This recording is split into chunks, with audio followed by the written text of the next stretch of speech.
जिस तरह हमारे पास पिछले साल हमारी मार्वल डिज्नी सीरीज का जो स्टार्ट हुआ था वो वांडा विजन के साथ हुआ था, तो इस साल वो सारा का सारा स्टार्ट होने वाला है मून नाइट के साथ। और ये तो कहना ही पड़ेगा कि मून नाइट के पहले ट्रेलर को देखने के बाद मैं ये कह सकता हूँ कि ये भी डिज्नी की तरफ से एक अलग तरह की सीरीज आने वाली है, जो कि शायद हमने पहले एमसीयू में ऐसा कभी कुछ देखा नहीं है। तो हमने मून नाइट के पहले ट्रेलर के अंदर मून नाइट का फर्स्ट लुक देखा, हमने कॉन्शू द गॉड का फर्स्ट लुक देखा। इसके अलावा हमने यहाँ पे ईथन हॉक के मिस्टीरियस कैरेक्टर का रोल को भी देखा कि किस तरीके से वो यहाँ पे विलन का रोल प्ले तो करेंगे, लेकिन किस विलन का ये अभी तक हमारे लिए मिस्ट्री है। सो गाइस, दिस इज पीट टाइगर और आज की इस वीडियो में मैं आपके साथ करने वाला हूँ मून नाइट के ट्रेलर का ब्रेकडाउन, और मैं अपनी आपके साथ थ्योरीज वगैरह शेयर करूंगा जो भी इस ट्रेलर के हवाले से मेरे दिमाग में आई हैं। तो चलिए बिना किसी बात के फौरन से इस वीडियो को स्टार्ट करते हैं।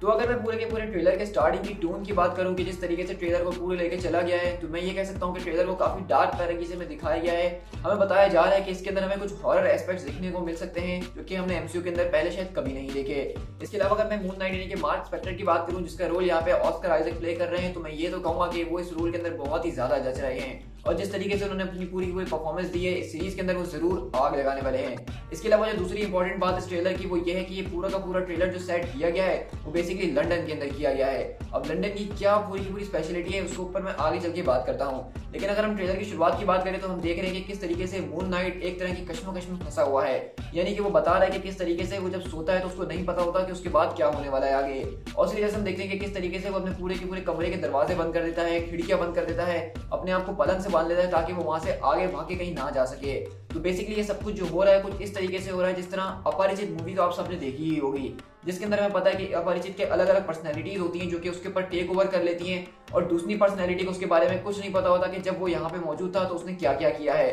तो यही सारी की सारी चीज हम ऑल ओवर द ट्रेलर देख रहे हैं कि किस तरीके से मार्क स्पेक्टर अपनी अलग अलग आइडेंटिटीज के बीच फंसा हुआ है। और हमें सबसे ज्यादा मजेदार बात यहाँ पे ये पता चली है कि जिस आइडेंटिटी को हम मोस्ट ऑफ द टाइम पूरी की पूरी सीरीज में देखने वाले वो मार्क स्पेक्टर की है ही नहीं, बल्कि उसको ट्रेलर के अंदर स्टीवन के नाम से बुलाया जा रहा है। अब मैं आपको बताता चलूं कि कॉमिक्स के अंदर स्टीवन भी जो है वो मून नाइट की एक पर्सनैलिटीज में से एक पर्सनैलिटी है जो कि दरअसल एक तरह का बिलियनियर प्ले बॉय होता है। यानी कि अब आप सब जानते होंगे कि मून नाइट का कैरेक्टर बहुत ही ज्यादा डीसी के बैटमैन से बेस्ड करता है। ये उससे बहुत ज्यादा अलग भी है लेकिन कहीं ना कहीं उससे बहुत ज्यादा सिमिलर भी है, और इसीलिए लोगों ने इसको बैटमैन से इतना मिलाना शुरू कर दिया था कि मार्वल वालों ने इसके ऊपर से अपना फोकस हटा दिया था। लेकिन मून नाइट एक बहुत ही ज्यादा जबरदस्त किस्म का अंडररेटेड कैरेक्टर है जिसको मार्वल को अब स्पॉटलाइट देने का मौका मिला है। तो दरअसल स्टीवन की अगर हम बात करें तो स्टीवन एक तरह का ब्रूस वेन जैसा ही आदमी होता है जिसके पास बहुत ज्यादा पैसा होता है और वो अपनी जिंदगी को ऐश में गुजारता है। वहीं अगर हम बात करें इसकी मार्क स्पेक्टर की पर्सनैलिटी की तो उसका ओरिजिन कुछ इस तरीके से होता है कि वो एक अमेरिकन सोल्जर होता है जो कि एक मर्सिनरी बन जाता है, यानी कि भाड़ू का टट्टू जो कि पैसे लेके छोटे मोटे काम करता है, लोगों को मारता है, सुपारी लेता है, ये सारे के सारे काम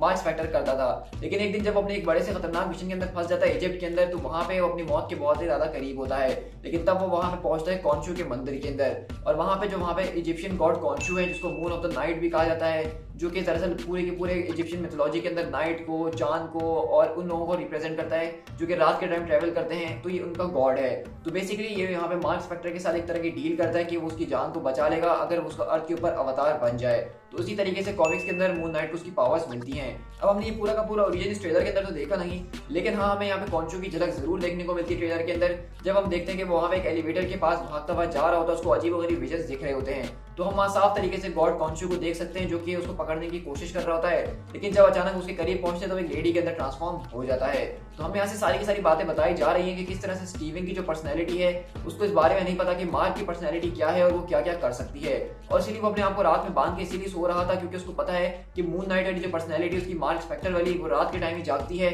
और वो रात में कुछ ऐसे काम कर आता है जिसके बारे में उसको नहीं पता, लेकिन वो काफी खतरनाक होते हैं क्योंकि हम देखते हैं कि बार बार वो अपने आप को शीशे में देख रहा होता है। कभी उसके यहाँ पे घाव होता है, कभी उसके यहाँ पे घाव होता है, कभी उसकी बॉडी छिली हुई होती है, कभी वो खून में इर्द गिर्द में होता है। और इसका बहुत अच्छा एग्जांपल हमें तब मिलता है जब वो एक पूरी की पूरी वैन के अंदर भाग रहा होता है और अचानक वो देखता है कि उसके हाथ में गन आई हुई है, और यहाँ पे अगर आपने इसके एक्सप्रेशंस देखे तो हम समझ सकते हैं कि उसको इस बारे में नहीं पता कि वो यहाँ पे कैसे पहुंचा। तो दरअसल यहाँ पे पूरी की पूरी पर्सनैलिटी जो उसकी स्विच करते हुए हमें रियल टाइम के अंदर दिखाई जाने वाला है। मतलब मार्क स्पेक्टर उस गाड़ी को लेके भागा होगा, उसने गन के जरिए कुछ लोगों को मार दिया होगा, लेकिन अचानक मार्क स्पेक्टर से वो दोबारा स्टीवन के अंदर कन्वर्ट हो गया और उसको कुछ भी याद नहीं है कि ये सब यहाँ पे क्या हो रहा है और क्या नहीं हो रहा। तो ये चीज़ जो है ये बहुत ज़्यादा इंटरेस्टिंग हमें बनाएगी। हमने अपरिचित मूवी को देखा ही था बचपन के अंदर, मैं आप सबको जानता हूँ, इंडियन फैंस जो भी हैं उन्होंने देखा ही होगा और मैंने भी इसको टीवी पे काफ़ी बार देखा था। तो इसलिए यहाँ पे हमें वही पूरी की पूरी फीलिंग आने वाली है जब हम इस सीरीज को देखेंगे। लेकिन यहाँ पे सुपर हीरो जॉनरा की वजह से ये चीज़ बहुत ज़्यादा एम्पलीफाइड करके हमें दिखाई जाने वाली है। इसके अलावा अगर हम बात करें तो हमने देखा कि किस तरीके से इस पूरे के पूरे ट्रेलर के अंदर हमें मून नाइट का एक जबरदस्त किस्म का कॉस्ट्यूम लुक भी दिया गया।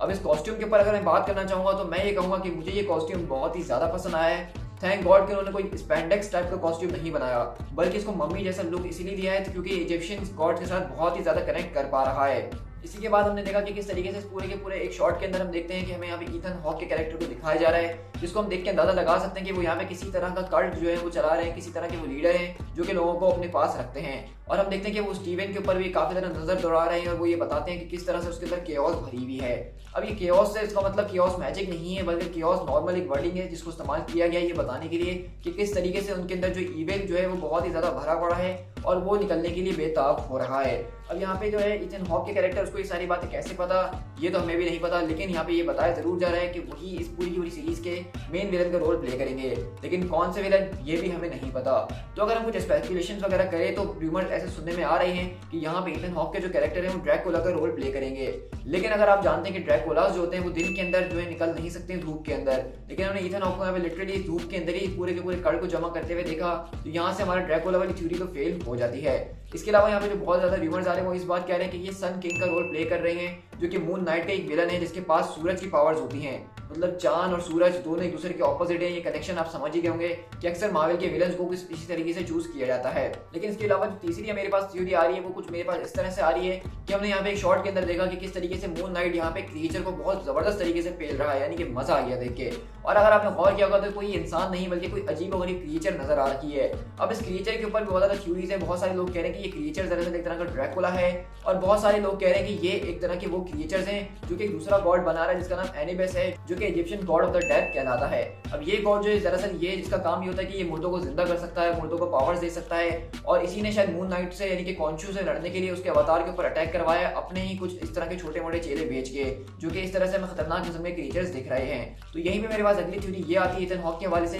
कि दरअसल जिस तरह कॉन्शू ने अपना अवतार चूज करा है मार्क स्पेक्टर यानी मून नाइट को, इसी तरह से यहाँ पे जो दूसरा विलन होने वाला है वो भी एक गॉड ही होगा जो कि एनिबस होने वाला है, और एनिबस अपना अवतार चूज करेगा इथन हॉक के कैरेक्टर के लिए, और तब जाके वो एक नई तरह की पर्सनालिटी डेवलप करेंगे जिस तरह की मून नाइट की पर्सनालिटी है। अगर हम कॉमिक्स की बात करें तो कॉमिक्स में मून नाइट का बिल्कुल एक ऑपोजिट भी मौजूद है जिसको द हंटर्स मून कहा जाता है, और उसका काम बेसिकली यही होता है कि वो मून नाइट को हंट करने के लिए निकलता है। वो उसका बिल्कुल ऑपोजिट होता है हर एक तरीके से, और उनकी पावर्स तकरीबन बहुत ही हद तक एक जैसी भी होती हैं। तो मुझे ऐसा लग रहा है कि इथन हॉक का जो कैरेक्टर होने वाला है वो हंटर्स मून का ही कैरेक्टर हो सकता है इस पूरी की पूरी सीरीज के अंदर, जो कि उनको एक ऑपोजिटली टक्कर भी देगा। लेकिन ये सब तो हमें तभी पता चलेगा जब हमारे पास पूरी की पूरी सीरीज रिलीज होकर आएगी। खैर अभी के लिए मैं यही कहना चाहूंगा कि ये पूरी की पूरी सीरीज जो थी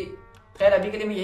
ट्रेलर को देखते हुए कि ये ट्रेलर काफी ज्यादा जबरदस्त था, काफी सॉलिड ट्रेलर था, और जिस तरीके से इस ट्रेलर को पूरी की पूरी स्पूकी फीलिंग दी गई है ये मुझे बहुत पसंद आई। इस ट्रेलर के अंदर मैंने म्यूजियम के काफी शॉट्स देखेंगे किस तरीके से स्टीवन का कैरेक्टर म्यूजियम के अंदर ही काम कर रहा है, और रिसेंटली आई हुई इटर्नल्स अगर आपने देखी होगी तो आप जानते हैं कि उसके अंदर भी हमने म्यूजियम का सारा काम तमाशा बहुत देखा था। और यहीं पे मैं बात करता हूँ लंदन की, तो जैसा कि आपको पता ही होगा कि हम जानते हैं कि इटर्नल्स मूवी के भी अच्छे खासे पार्ट को लंदन के अंदर ही शूट किया गया था, और हम ये जानते हैं कि वहाँ पे ब्लैक नाइट का जो कैरेक्टर होने वाला है वो भी लंदन के अंदर ही होने वाला है, और हमें मून नाइट जो होने वाला है अब वो भी लंदन के अंदर ही दिख रहा है। और हम ये भी जानते हैं इटर्नल्स के पोस्ट क्रेडिट सीन से कि वहाँ पे जो ब्लेड का कैरेक्टर होने वाला है वो भी लंदन के अंदर ही होने वाला है। तो ऐसा लगता है कि अगले कुछ सालों के अंदर बेसिकली मार्वल वाले जो है अमेरिका से हटके लंदन के अंदर एक जबरदस्त तरह की स्टोरी को बिल्ड करने वाले हैं, जो कि इस तरह के सारे डार्क मैटर्स के ऊपर काम करेगी, और इन सबका जो मुकाबला होने वाला है इन दी एंड जाके वो किसी और से नहीं बल्कि मार्वल के खतरनाक किस्म के विलन ड्रैकुला से होगा ही, क्योंकि ब्लेड का सारा कनेक्शन जो ड्रैकुला से मिलता है। इसके अलावा मून नाइट जो वो जबरदस्त किस्म का ब्रूटल फाइटर रह चुका है जो कि इनके साथ यहाँ पे देगा,